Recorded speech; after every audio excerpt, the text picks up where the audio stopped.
fue cuando estaba en la universidad que alguien me enseñó como ver con otras gafas el mundo. Y creo que muy influenciado por lo que fue la cumbre de Río de Janeiro del 92, donde emergieron las convenciones ambientales, hizo un gran pacto ambiental en el mundo. Y para mí ese cuestionamiento del desarrollo empezó desde ahí. Y yo decía, tiene que haber otra forma de vivir que no destruya la naturaleza. Me fui a Sudáfrica a vivir en una ecoaldea con trabajadores mineros en las segundas minas más grandes de platino del mundo. Hablar un poco sobre cuál es el papel de la juventud, las mujeres, los grupos étnicos en esta nueva etapa donde ya se negoció, donde ya se está hablando y sobre todo ya hay una apertura del conocimiento sobre las problemáticas no solamente locales sino también globales. Colombia es algo que yo siento, sí, no hay como un negacionismo al cambio climático y sí, eso es algo muy bueno, que es muy importante que los jóvenes lo entiendan y lo manejen. Acuerdo de Escazú y el tema de recursos genéticos en Colombia. Yo pude ir, gracias a la Escuela Regional y a la CREA, el año pasado a la COP16, ese evento tan espectacular. Precisamente yo renuncié a la Shell cuando ellos decidieron que el presupuesto de innovación iba a ir para el fracking. Acuérdense, siempre con las botas puestas y luchando.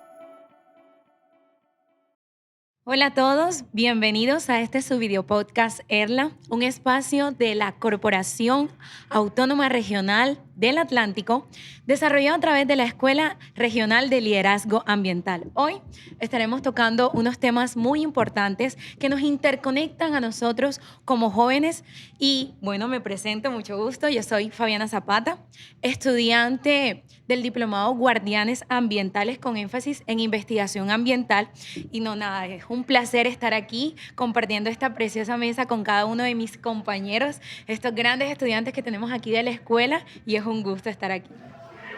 Javi, gracias, feliz y contento porque tenemos un invitado de lujo, una invitada de lujo. Me presento, mi nombre es Alex Suárez, yo hago parte del diplomado de elaboración de proyectos con énfasis en los objetivos de desarrollo sostenible. Bueno, Cami.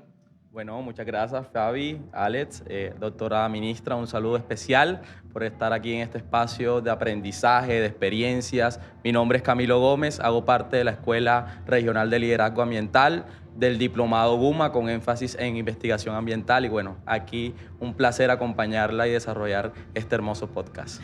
Así es, y tenemos nosotros aquí presentes, como lo dijo nuestro compañero, a una invitada espectacular, la exministra, que vamos a hablar un poquito acerca de ella, aquí de su hoja de vida. Ella nos dice que es nacida en Barranquilla, pero vivió toda su vida en Bogotá. Su liderazgo ambiental y su compromiso con las políticas contra el calentamiento global la han convertido en una de las líderes ambientales más influyentes del mundo. Defensora del territorio de la vida y ha dejado grandes legados en nuestro país, principalmente que ha reducido el 40% de la deforestación en Colombia en los años 2022 y 2024 y además fue uno de los pilares en el desarrollo de la COP16 como el evento más grande que tuvimos en estos últimos 50 años y según la revista Time, la ha constituido como una de las grandes mujeres de la década de Colombia, especialmente en el Women Economic Forum. Hoy tenemos a Susana Muhammad González, exministra de Ambiente y Desarrollo Sostenible de Colombia. Bienvenida, doctora. Bueno, muchas gracias y decirles que es al revés, yo nací en Bogotá pero crecí en Barranquilla. Ok, excelente. Perfecto. O sea, que es barranquillera. Sí, o sea, es un sancocho ahí nacional. Un sancocho nacional. Un revuelto. Un sancocho nacional. Bueno, Susana, cuéntanos un poco. Bueno, ya nos dices que eres barranquillera. Entonces, ¿qué? Es como Caribe andina. Ok. Bueno, ¿qué nos podrías decir entonces cuáles son esos platos típicos que más te gustan aquí de la costa, representativo? Bueno, a mí lo que más me gustaba cuando vivía en Barranquilla, la arepa de huevo. La arepa de huevo con jugo en ciénaga. cuando esa me encantaba, me parecía la máxima. Así que los fritos, los deditos, es una debilidad. Y la verdad, fíjate que de lo que recuerdo, yo llegué a Barranquilla a los 9 años. Mi papá es samario, era samario, mi abuelo palestino, mi abuela era de La Guajira. Entonces yo tengo el lado de mi papá, que es un lado caribeño. Y pues crecí de los 9 a los 18 años aquí en Barranquilla. Pero de lo que más me acuerdo de la comida fue la comida árabe. Porque fíjate que en Bogotá, cuando yo crecí, no comía esa comida. Yo vine a comer comida árabe, a pesar de que mi abuelo era palestino y mi abuela cocinaba. La vine a comer, era ya en Barranquilla, porque la comida árabe está como en la cotidianidad de la comida. Ya es comida del Caribe, los kibbes, los deditos. O sea, que kibbe, tabule, Tabule, de todo. tajine, bueno, toda la Hojitas la comida. parras. Ajá, Qué rico. el arroz de almendra de las primeras Delicioso. comuniones con pollo, típico también. Era también, pues, todo eso lo vine a probar por primera vez en Barranquilla y obviamente es de mis comidas favoritas. Es exquisita la comida árabe y libanesa. No, Susana, y ya claro. que tienes esa mezcla caribe, también andina y sobre todo también palestina, ¿cuál te gusta más, la arepa de huevo o te gusta la empanada de arroz? Lo que O pasa el es que, pique. lo que pasa es que uno se come, todo lo que uno se come tiene como una lógica. Tú te comes una arepa de huevo acá y aquí no te cae mal. Yo no sé, yo me como una arepa de huevo a la altura de Bogotá y yo no sé por qué, pero Te allá, manda al baño. una tardecita de esas lluviosas, qué delicia un ajiaco. Pero un ajiaco en Barranquilla no te lo aguantas porque el ajiaco está hecho para calentar el Claro. cuerpo, entonces no te lo aguantas. Y así, entonces es una mezcla. El lado de mi mamá es un lado cafetero, porque toda la familia de mi mamá es del norte del Valle del Cauca, que es cafetero cerca a Armenia, Quindío, en Sevilla Valle. Entonces yo crecí también entre matas de café, fincas de café, arepas, frijoles, chicharrones, y mis abuelos antioqueños. Mi abuelo era de Río Negro, mi abuela era de Finlandia Caldas. Entonces esas tres regiones, y claro, donde todo se condensa en Bogotá, porque Bogotá es Sí, Claro, claro. El resumen de el Colombia. resumen de Colombia, así que ahí está. Doctora, me alegra muchísimo que usted represente toda esa diversidad y ese crisol cultural que tiene el país. Y siguiendo en esta misma línea, me gustaría que nos contara desde cuándo está haciendo activismo político. ¿Es usted una feminista? ¿Vivió en Holanda? Quisiéramos saber cómo llegó a ese punto, porque le digo algo, esta audiencia la ven jóvenes de 14 a 28 años. Entonces queremos impactarlo desde el inicio de este espectacular podcast. Usted es la doctora Susana, pero para este podcast va a ser Susana. No, y además no soy doctora porque no tengo doctorado, no soy excelente, abogada, no soy excelente. médica. Así que Susana está perfecta. Perfecto. Entonces maravilloso. cuéntenos, por favor, cómo llegó a la política, qué la motivó, cuáles son sus ideales de manera muy breve para que los jóvenes tengan claridad del bagaje de mujer que tenemos sentada en esta mesa. Bueno, cuando tenía tal vez la edad de ustedes y estaba en la universidad, desde el colegio también, pero sobre todo en la universidad, y creo que muy influenciado por lo que fue la cumbre de Río de Janeiro del 92, que fue la primera donde emergieron las convenciones ambientales, hizo un gran pacto ambiental en el mundo. Yo creo que eso estaba en el ambiente y uno de pelado agarra todo lo que hay, entonces esa inquietud ya estaba. Pero fue cuando estaba en la universidad que alguien me enseñó cómo ver con otras gafas el mundo. Y esas gafas eran la ecología. Cuando tú empiezas claro. a ver desde la ecología el mundo, todo entra en cuestionamiento. Y para mí ese cuestionamiento del desarrollo empezó desde ahí. Y yo decía, tiene que haber otra forma de vivir que no destruya la naturaleza. ¿Y cómo además lo hacemos para superar la injusticia social? Yo no lo llamaba injusticia social en ese momento, lo llamaba pobreza. Entonces tuve la fortuna de poderme ir a viajar. Estuve 9 años fuera de Colombia y me fui a algo que yo llamo como el viaje por el sistema, porque me fui a Sudáfrica a vivir en una ecoaldea con trabajadores mineros Espectacular. en las segundas minas más grandes de platino del mundo, supuestamente hacer un proyecto de desarrollo sostenible. Y ahí vi toda esa contradicción entre la explotación extractivista, una cultura, un país que estaba transitando el apartheid. Llevábamos 10 años de democracia en Sudáfrica. Mandela había dejado de gobernar hacía 10 años, todavía estaba vivo. Un país que se estaba reconciliando del conflicto tan grave que tuvieron. Y nosotros estábamos en lo peor del conflicto en el año 2002. El mayor desplazamiento forzoso pasó entre 1997 y el 2010. O sea que aquí estaba la era uribista, la era militarista, y yo desde Sudáfrica observaba Colombia, observaba la diversidad cultural de Sudáfrica, la diversidad ambiental. Tuve la oportunidad de trabajar también en una petrolera, y eso fue, entré a esa petrolera pensando, ellos en su marketing decían que iban a convertirse en una empresa de energía, que estaban haciendo la transición. Yo dije, yo quiero ayudar a eso, y la energía me parecía importantísima. Entonces trabajé 5 años desde Holanda en esa petrolera, trabajé en derechos humanos. O sea que yo pasé por la academia, por las organizaciones de derechos humanos, por la comunidad de base, por los activistas ambientales. Era el momento del movimiento antiglobalización, antitratados de libre comercio, que además terminaron, hoy se prueba, despojando a muchos países. toda esa experiencia, al final, cuando empecé a hacer mi maestría en desarrollo sostenible en Sudáfrica, hice mi primer ensayo de la maestría, el primer módulo, como que recogí todos esos 9 años de trabajo, de experiencia, y yo dije, esto es un problema de poder, esto es una lucha política, esto es un problema de graves intereses. Precisamente yo renuncié a la Shell cuando ellos decidieron que el presupuesto de innovación iba a ir para el fracking y para las no convencionales en el año 2009. Y yo dije, ajá, ¿qué transición vas a hacer? Sí, claro, si lo que vas a estar es investigando, en vez de investigar la alternativa, estás investigando cómo hacer más petróleo. Y ahí entonces empecé a militar en el año 2006 desde Europa en el Polo Democrático.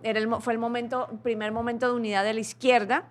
Y a mí me interesó mucho desde allá y fundamos un nodo del Polo Democrático y yo dije, pues siempre mi corazoncito ha sido como izquierdoso, entonces fue muy importante encontrar la izquierda fuera del país, no la había podido encontrar en Colombia, en esos años el uribismo era una cosa muy tenaz, el problema de las FARC era una cosa muy dura, entonces fuera del país fue más fácil articularme y decidí que era a través de la política que se podía ver la crisis en toda su dimensión. Pues uno podía estar en el sector empresarial, pero eran siempre parciales las miradas. Pero desde la política se podía mirar el problema de poder y por eso decidí entrar a militar políticamente. Qué interesante, la verdad, toda tu formación de una manera muy holística, muy interdisciplinaria, se podría decir, porque has podido abarcar como cada uno de los puntos diferentes en lo que has encontrado en todo, no solamente en el contexto colombiano, sino de manera pues mundial, se podría decir. Y algo que mencionaste fue que hiciste partícipe de las primeras cumbres y, de hecho, yo pude ir, gracias a la Escuela Regional y a la CEREA, el año pasado a la COP16, ese evento tan espectacular que nosotros fuimos esos anfitriones para demostrar la gran biodiversidad que nosotros tenemos en Colombia. Pero, ¿qué queda? ¿Solamente fue un evento o verdaderamente sí se realizaron acuerdos fundamentales que marcaron un antes y después en nuestro territorio o en nuestro medio ambiente? Yo creo que hay que ver los resultados de la COP como en 3 niveles. Había un primer reto que nos pusimos y es que dijimos la COP16 es la COP de la gente. Y eso era un reto al sistema diplomático, porque en las convenciones ambientales lo que ha pasado es que lo que se ha tomado la negociación es el lobby, por ejemplo, en la de clima petrolero, y teníamos temor que aquí se lo tomara, por ejemplo, el lobby de agroquímicos, y otros intereses económicos que tienen mucho poder de influencia en los gobiernos porque ayudan a patrocinar campañas, a pagar campañas, y entonces en las convenciones terminan teniendo una gran capacidad de lobby. Mientras las personas que están en la primera línea de la crisis, pescadores, personas del campo, indígenas. Lo que se le considera grupos menores. No solo eso, la gente popular de las ciudades que tiene que vivir en terrenos inseguros porque el suelo es donde es más barato. Entonces está desplazando a la gente a los lugares de riesgo y cuando tenemos eventos extremos son los que sufren. Toda esa gente que está en la primera línea de la pérdida de biodiversidad del cambio climático no tiene voz. Y no, entonces ahí a mí me cuestionaba que esas convenciones eran una habladera diplomática, pero viendo la diplomacia como una forma de esconder los conflictos y de jugar los intereses geopolíticos. Entonces, cuando tuvimos la oportunidad de tener la COP, nosotros dijimos no. Acá vamos a tener la oportunidad de poner en la primera línea la voz de la población. Ese fue nuestro primer reto, la COP de la gente. Nosotros esperábamos que por Cali pasaran 150,000 personas, por eso hicimos esa zona verde. La zona verde se volvió más interesante que la zona azul. Sí. La gente quería estar allá y no acá. Así es. La negociación, eso yo vi cómo influyó la negociación diplomática, la presencia de la diversidad cultural de todo el mundo y también obviamente Colombia con mucha fuerza. Y ese entusiasmo de la población, esa voz de la población, esa apertura del gobierno colombiano de dejar entrar a la gente, inclusive a los salones de negociación, pues hizo además que no fueran 150,000, sino 1,000,000 de personas que pasaran durante las 2 semanas.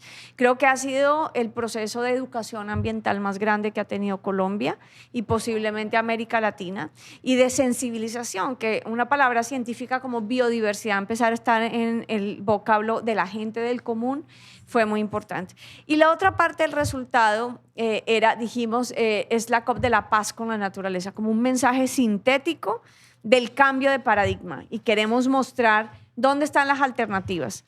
Y realmente creo que la COP logró mostrar que hay una gran conocimiento científico, saberes sociales, populares, que las alternativas se están construyendo. Una gran riqueza. Que hay una gran riqueza y que hay grandes posibilidades y oportunidades. Y ese era uno de los objetivos, y que no tenemos por qué fijarnos quiere decir como atarnos a este modelo de desarrollo al que nos quieren llevar otra vez, nos quieren hacer profundizar.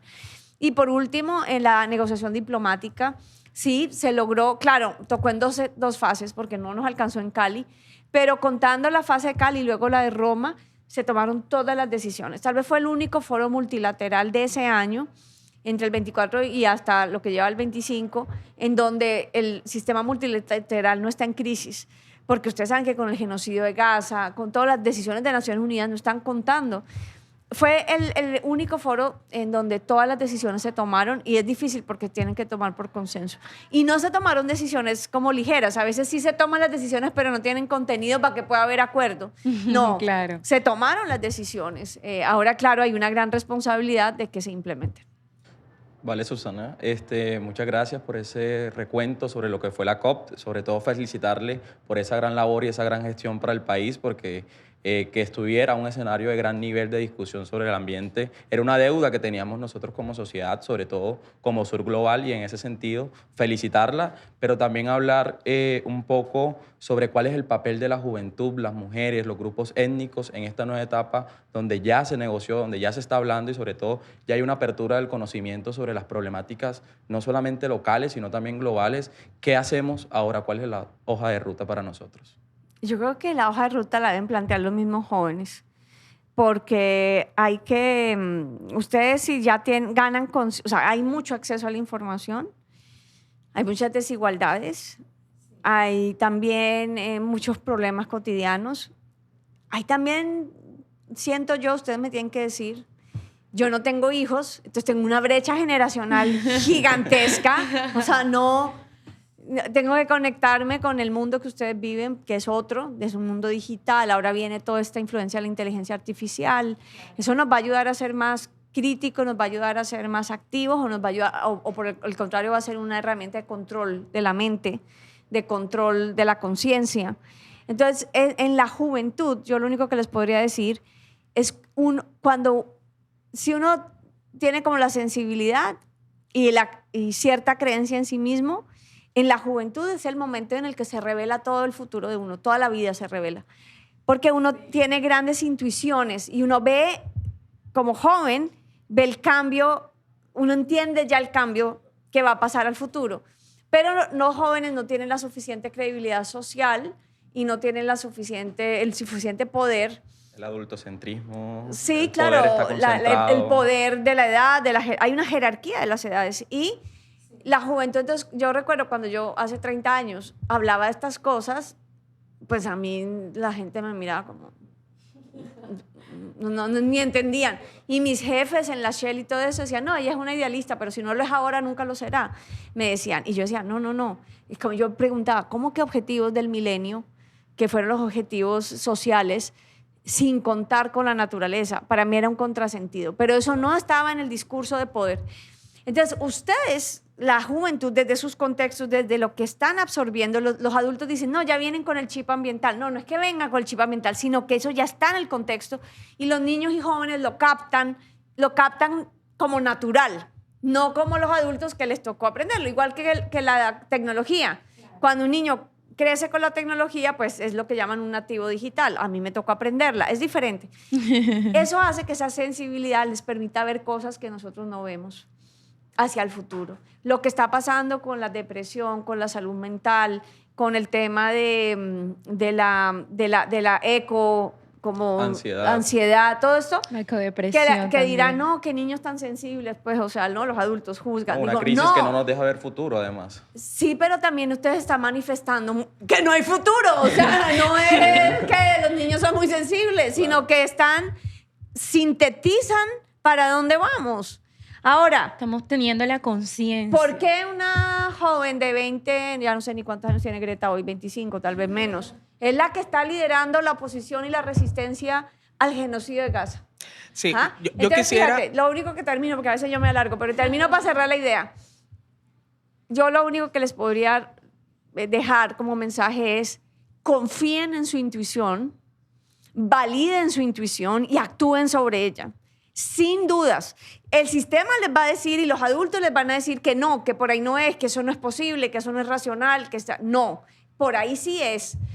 Y si están sintiendo estas cosas que hablamos, bueno, no estoy diciendo que se quiten la vida, no, sino que a partir de ahí hay una fuerza vital y que no hay tiempo para ponerla en el futuro, que necesitamos que se ponga ahora y que sí hay adultos que estamos dispuestos a contribuir y ayudar. no, a dar la mano y empujar. Sí, esto es una Pues lucha yo, por ejemplo, me dejo intergeneracional. liderar por los jóvenes, me dejo Bueno, liderar. en aras de esto yo le propongo algo. Nosotros, como jóvenes ERLA, como líderes, tenemos una campaña de alfabetización ecológica y queremos, en este caso, hay una cosa que usted habla y a mí me parece fenomenal y la quisiera enlazar con otro tema que es muy importante que los jóvenes lo entiendan y lo manejen. Acuerdo de Escazú y el tema de recursos genéticos en Colombia. ¿Por qué le hago estas dos preguntas? Porque nosotros siempre, cuando hablamos, usted fue ministra de Ambiente y Desarrollo Sostenible, ¿cierto? Pero nosotros también como jóvenes tenemos unas necesidades, la pirámide de Maslow, necesitamos comer, necesitamos empleo y necesitamos integrarnos en este nuevo modelo de país, porque yo estoy de acuerdo con usted de que Colombia va a ser referente en toda una economía ecológica. Usted habla sobre bioeconomía, que esos son temas muy relevantes, pero para poder que esos jóvenes de 14 y 28 años, que es la audiencia que nos está consumiendo en este momento, sepan qué es Escazú. Breve resumen. Y también por qué la importancia de los recursos genéticos en el país y cómo esto puede ayudar a incluirnos a nosotros como jóvenes a todo el tema económico, porque también necesitamos vivir, trabajar, tomar experiencia y poder financiar también este tipo de actividades, porque proyectos. también es un proyecto de vida irse por lo ecológico. Bueno, solamente decir una cuñita y es que no, el futuro no está dado.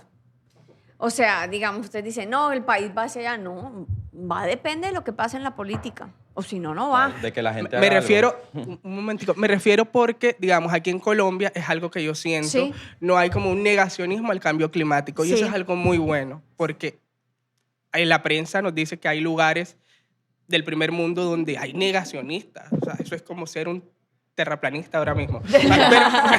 Pero no te enviemos y de pronto hablemos de los jóvenes Escazú, recursos Sí. genéticos. Y yo vería que eso tampoco está dado. Es una lucha permanente. Claro. Nada está dado. Cotidiana, permanente. Nunca sentirse como confortables de que, no, vamos para allá y esto. No, es una lucha, porque la lucha de poder es brutal. Entonces hay que estar con las antenas listas, con todo ahí pendientes. Pero también hay una capacidad de construir ese futuro. Y hay que construirlo activamente. Entonces, claro, tenemos que... Lo que tenemos que trabajar es cómo vamos evaluando lo que hacemos en términos de capacidad de regeneración de la naturaleza. Eso para la parte económica. Y cuando empezamos a ver eso, vemos que hay un modelo económico, un proceso económico mucho más productivo de trabajar con la naturaleza que en contra de la naturaleza. Completamente Creo que en de acuerdo. Colombia necesitamos hacer una gran coalición, una masa crítica entre la academia, las empresas, los jóvenes, los emprendedores, el capital que está. Lo que me di cuenta en el ministerio es que hay posibilidad del capital, pero no hay proyectos estructurados. Y entonces Así ahí es. hay un bache que hay que trabajar fuertemente. Y lo que yo propongo que en el futuro debe pasar en Colombia es que creemos algo que yo llamo como los ecosistemas de transición. Que básicamente, por ejemplo, si vamos a desarrollar la bioeconomía, no se desarrolla sola. Tú ves en Colombia que están todas las piezas del rompecabezas. Como dijo Pedro, está la investigación. 5.000 grupos de investigación en las universidades investigan la biodiversidad. Están las ciencias sociales, están los emprendedores. Hay unas ideas de emprendimiento Verdes. increíbles, desde lo comunitario hasta lo más sofisticado. Así es. Está la gente en el exterior brillante colombiana en los mejores centros de investigación y conocimiento y capacidad. En todo lado está liderando un colombiano. Está liderando las convenciones ambientales, sistemas bancarios multilaterales, capital. Pero como la visión estratégica del país no va para allá en realidad, Se dice mucho, se hace mucha norma, pero la visión estratégica es una disputa. Hay unos planteamientos estratégicos que dicen que debemos fomentar el extractivismo, que la transición debe ser más lenta, que esto que estamos hablando no tiene lógica. Hay otra visión. La masa crítica que logramos consolidar genera un poder político y social para avanzar. ¿Qué es lo que yo planteo en esos ecosistemas de transición? Que el gobierno ponga la dirección estratégica y llame a todos los actores que sí quieren, no a los que no quieren, pero debe ser suficiente poder para jalonar, para precisamente crear el sistema, por ejemplo, nacional de bioeconomía, que debe tener además sistemas regionales, Claro. porque no se trata de la lógica de individuos. Entonces, tú eres un estudiante, tienes un proyecto, ¿cómo financio mi proyecto? También, bien, todo eso. Pero si no creamos un sistema... Si no tiene un impacto social. Sí, pero más que eso, una arquitectura, una infraestructura que permita que no seas tú, sino miles.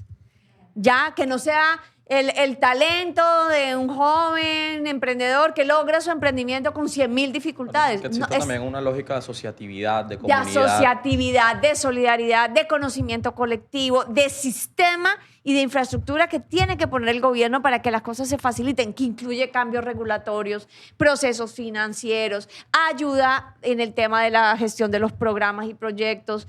Es diferente que tú seas un emprendedor contra todo el mundo a que tú eras parte de una incubadora, por ejemplo.